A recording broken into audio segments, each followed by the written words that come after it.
इंसानी दिमाग की सोच जहां खत्म होती है, ठीक वहीं से शुरू होता है एक ऐसा सच जहां पहुंचकर विज्ञान के सारे नियम दम तोड़ देते हैं। जहां हवा पूर्व से बहती है लेकिन ध्वज पश्चिम की ओर लहराता है। एक ऐसा प्रांगण जहां कड़कड़ाती धूप में भी इमारत की परछाई जमीन को छूने से कतराती है। जहां आधुनिक विमान तो छोड़िए, आसमान का एक परिंदा भी मंदिर के ऊपर से गुजरने की जुर्रत नहीं करता। और एक ऐसी चौखट जिसके बाहर समंदर का हाहाकार गूंजता है, लेकिन जैसे ही आपका पहला कदम मंदिर के अंदर पड़ता है, सब कुछ शांत हो जाता है। जैसे समंदर ने भी अपनी आवाज भगवान के चरणों में समर्पित कर दी हो। क्या ब्रह्मांड के रचयिता को भी बुखार आ सकता है? क्या पूरी सृष्टि को चलाने वाला ईश्वर कभी बीमार पड़कर 15 दिनों के लिए एकांतवास में जा सकता है? आखिर भगवान की मूर्तियां अधूरी क्यों हैं? और क्या है उस ब्रह्म पदार्थ का सच जिसे बदलते समय पूरे शहर की बिजली काट दी जाती है, पुजारियों की आंखों पर पट्टी बांधी जाती है और कहा जाता है कि जिस किसी ने उसे देखा वो जीवित नहीं बचा? क्या भविष्य मालिका की वो खौफनाक भविष्यवाणियां सच होने जा रही हैं? क्या दुनिया अपने अंत के करीब है? विज्ञान जिसे इत्तेफाक या नामुमकिन कहकर टाल देता है। भारत के पूर्वी तट पर खड़ा यह मंदिर सदियों से चीख चीख कर कह रहा है कि जहां तुम्हारा विज्ञान घुटने टेकता है, वहीं से जगन्नाथ की लीला शुरू होती है।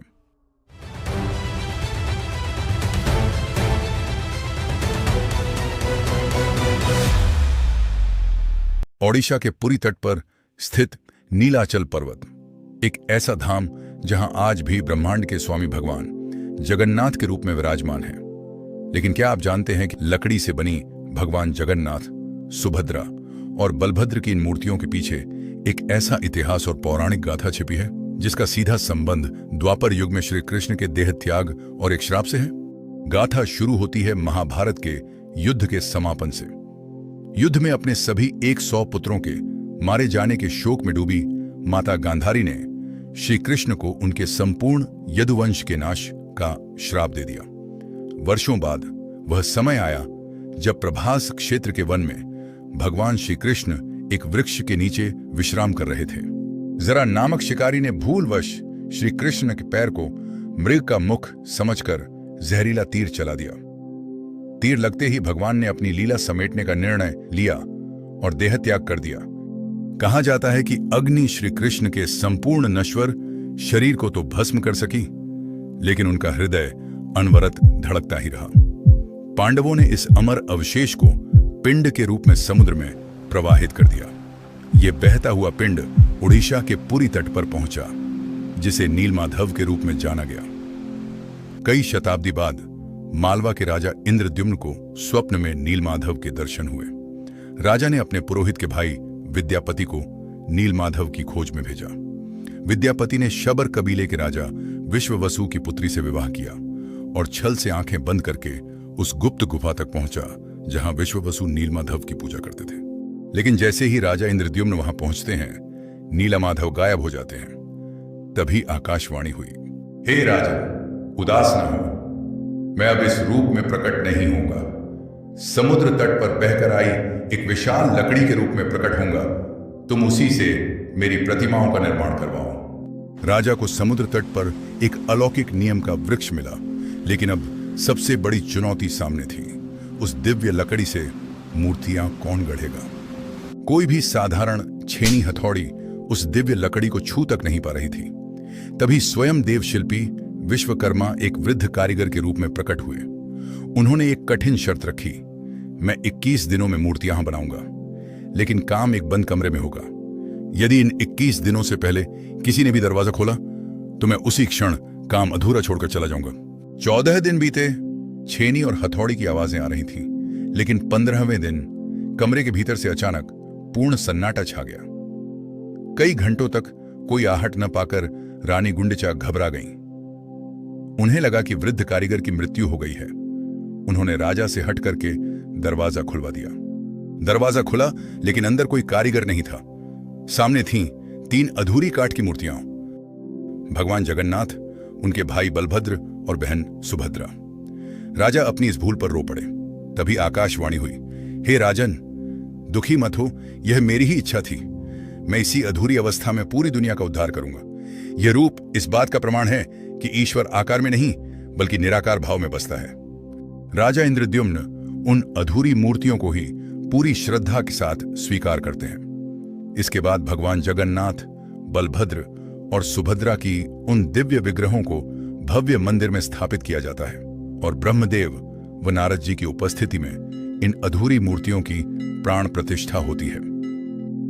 अब आते हैं इस मंदिर के उस अध्याय पर जिसे सुनकर रोंगटे खड़े हो जाते हैं, नव कलेवर। हर 12 या 19 साल में जब एक ही साल में 2 आषाढ़ के महीने आते हैं, तब महाप्रभु की पुरानी मूर्तियों को बदलकर नई मूर्तियां स्थापित की जाती हैं। लेकिन यह कोई साधारण धार्मिक अनुष्ठान नहीं है। जिस रात यह अनुष्ठान होता है, पूरे शहर की बिजली काट दी जाती है, मंदिर को ब्लैकआउट कर दिया जाता है, बाहर सुरक्षा बलों का कड़ा पहरा होता है। मंदिर के अंदर केवल पति महापात्र, मुख्य पुजारी प्रवेश करते हैं। उनकी आंखों पर पट्टी बंधी होती है और हाथों में मोटे दस्ताने होते हैं। अंधेरे में पुजारी पुरानी मूर्ति के सीने को खोलते हैं और उसमें से एक रहस्यमयी वस्तु निकालकर नई मूर्ति के सीने में स्थापित करते हैं। इसे कहा जाता है ब्रह्म पदार्थ। यह ब्रह्म पदार्थ क्या है, आज तक कोई नहीं जानता। जिन पुजारियों ने इसे ट्रांसफर किया है, उनका कहना है, जब हम इसे हाथों में लेते हैं तो ऐसा लगता है जैसे कोई जीवित चीज हमारे हाथों में फुदक रही हो। कोई चीज है जो लगातार धड़क रही है, जैसे कोई मेंढक हाथ में उछल रहा हो। माना जाता है कि यदि कोई इसे नंगी आंखों से देख ले या बिना दस्तानों के छू ले तो उस व्यक्ति के शरीर के परखच्चे उड़ जाएंगे या वह तुरंत अंधा हो जाएगा। कुछ लोग मानते हैं कि यह कृष्ण का धड़कता हुआ हृदय है, तो कुछ इसे कोई दुर्लभ अलौकिक धातु मानते हैं। जगन्नाथ मंदिर के कई ऐसे रहस्य हैं जो भौतिक विज्ञान को सीधे चुनौती देते हैं। पहला रहस्य, हवा के विपरीत फहराता ध्वज।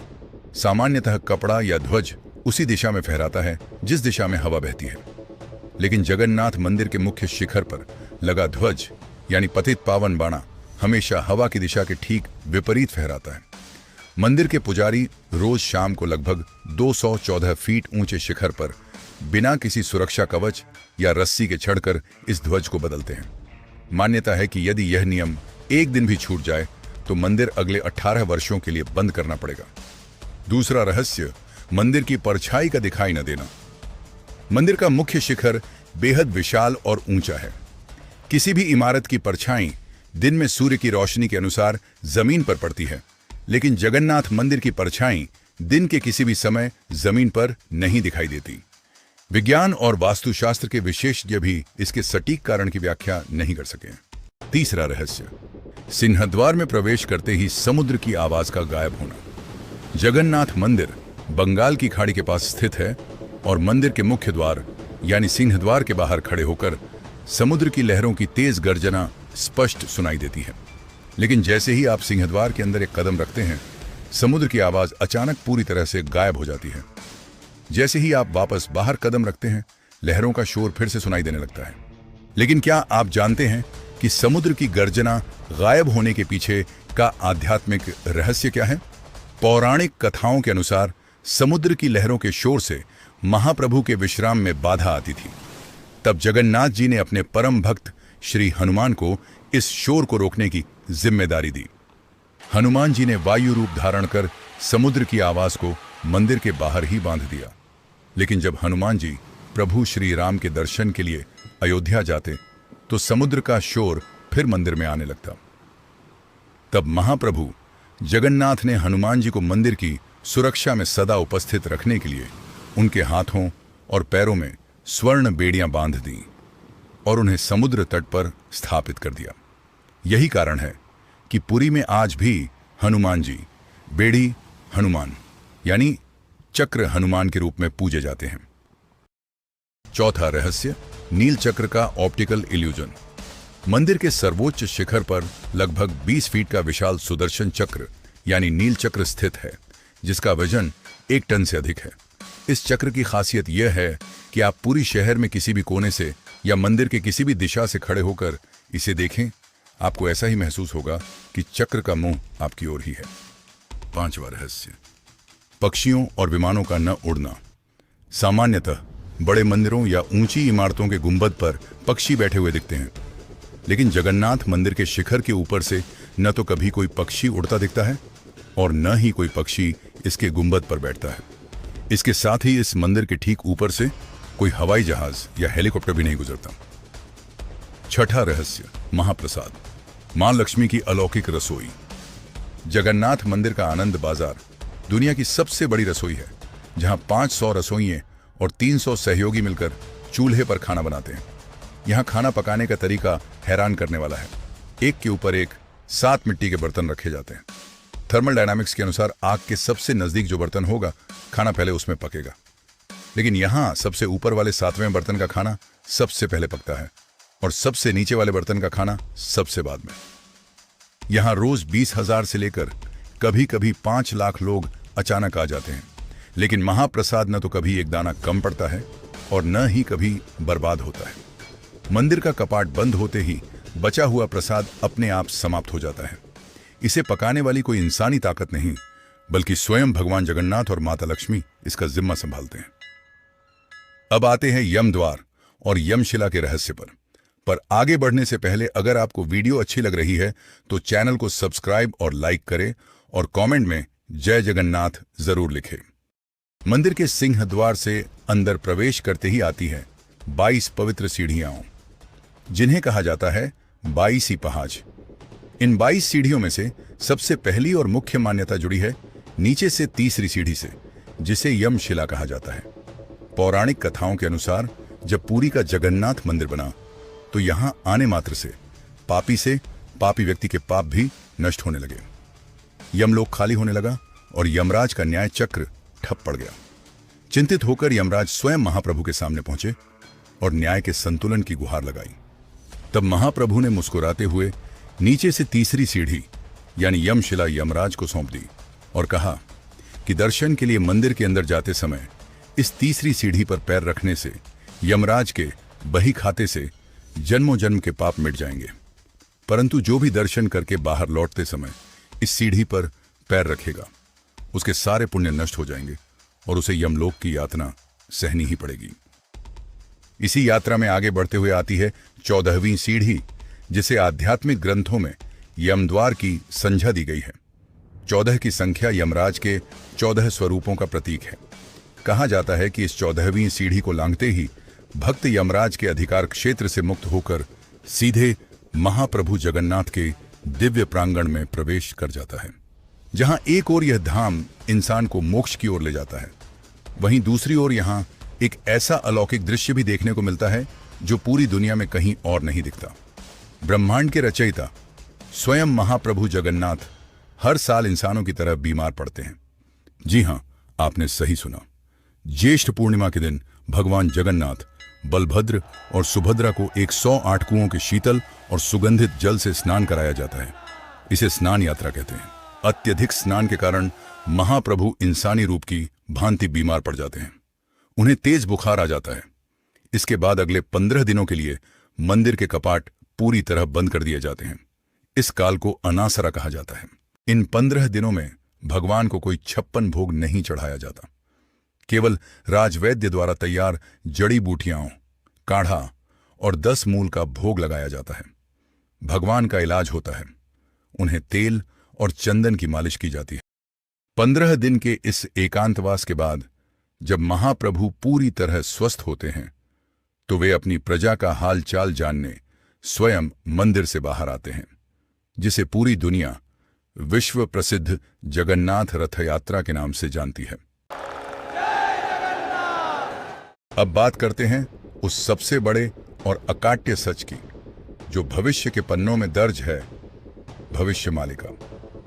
आज से लगभग 600 साल पहले ओडिशा की इस पावन भूमि पर 5 महान संतों, जिन्हें पंच सखा कहा जाता है, उन्होंने दिव्य दृष्टि से आने वाले युगों को देख लिया था।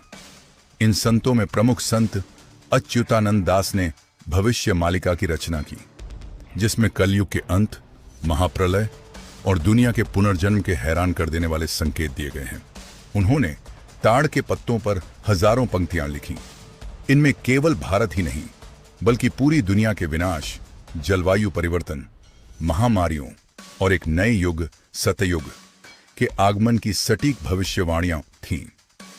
भविष्य मालिका के अनुसार भगवान जगन्नाथ के इस धाम में कुछ ऐसी घटनाएं घटित होंगी जो इस बात की गवाही देंगी कि अब कलयुग अपने चरम और विनाश के कगार पर पहुंच चुका है।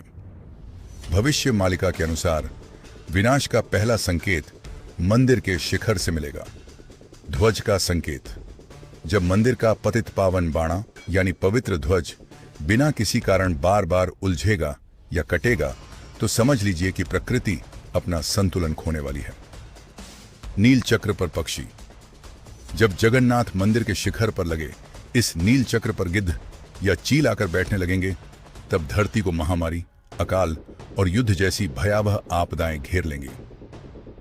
इतना ही नहीं, भविष्य मालिका में लिखा है कि एक ऐसा समय आएगा जब बंगाल की खाड़ी का पानी रौद्र रूप धारण कर उफान मारेगा और समुद्र की विशाल लहरें मंदिर की पवित्र 22वीं सीढ़ी बैसी पहाचा को छूने की कोशिश करेंगी। आसमान में एक अद्भुत भ्रम पैदा होगा। लोगों को 2 सूर्य दिखाई देंगे और बेमौसम प्राकृतिक आपदाएं पूरी दुनिया को हिलाकर रख देंगी। जब अंत निकट होगा तब केवल प्रकृति ही नहीं बल्कि इंसानों की मति भी भ्रष्ट हो जाएगी। भविष्य मालिका कहती है कि कलयुग के अंत में लोगों का धर्म और अध्यात्म से विश्वास उठने लगेगा।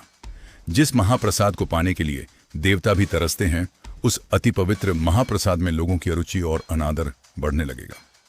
लोग सात्विकता छोड़कर अशुद्धता की ओर भागेंगे और भक्ति केवल ढोंग बनकर रह जाएगी। इस घोर पाप के प्रभाव से ऋतुओं का चक्र पूरी तरह उलट जाएगा।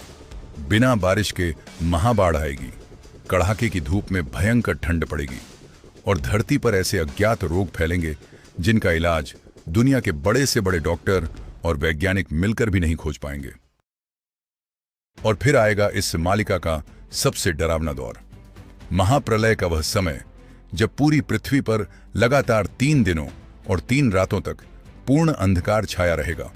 सूरज की रोशनी गायब हो जाएगी। भयंकर भूकंप धरती का सीना चीर देंगे।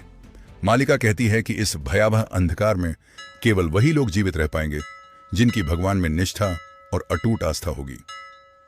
लेकिन विनाश के इस महातांडव के बीच भी एक उम्मीद की किरण होगी, भारत का आध्यात्मिक उत्थान। भविष्य मालिका के अनुसार जब पूरी दुनिया तीसरे विश्व युद्ध और विनाशकारी आपदाओं की आग में जल रही होगी, तब भारत और विशेषकर ओडिशा का पवित्र पुरी क्षेत्र एक सुरक्षित शरण स्थली के रूप में उभरेगा। पूरी दुनिया के भटके हुए लोग मार्गदर्शन और शांति के लिए भारतीय अध्यात्म की शरण में आएंगे। भविष्य मालिका का दावा है कि जब अधर्म अपनी चरम सीमा पर होगा, तब भगवान विष्णु अपने कल के अवतार में जगन्नाथ धाम की दिव्य ऊर्जा से प्रकट होंगे और सतयुग की नींव रखेंगे। वैज्ञानिक सोच रखने वाले लोग इसे केवल प्राचीन लोक कथाएं मानते हैं, वहीं करोड़ों श्रद्धालु इसे ईश्वर का आने वाला समय का चक्र मानते हैं। लेकिन आज जब हम दुनिया में जलवायु परिवर्तन, महामारियां और युद्ध देखते हैं, तो मालिका के शब्द हमें सोचने पर मजबूर कर देते हैं। समय बदल रहा है, संकेत सामने हैं। क्या आप तैयार हैं इस महापरिवर्तन के लिए? अपनी राय कमेंट में जरूर बताएं और इस रहस्य को शेयर करें। जय जगन्नाथ।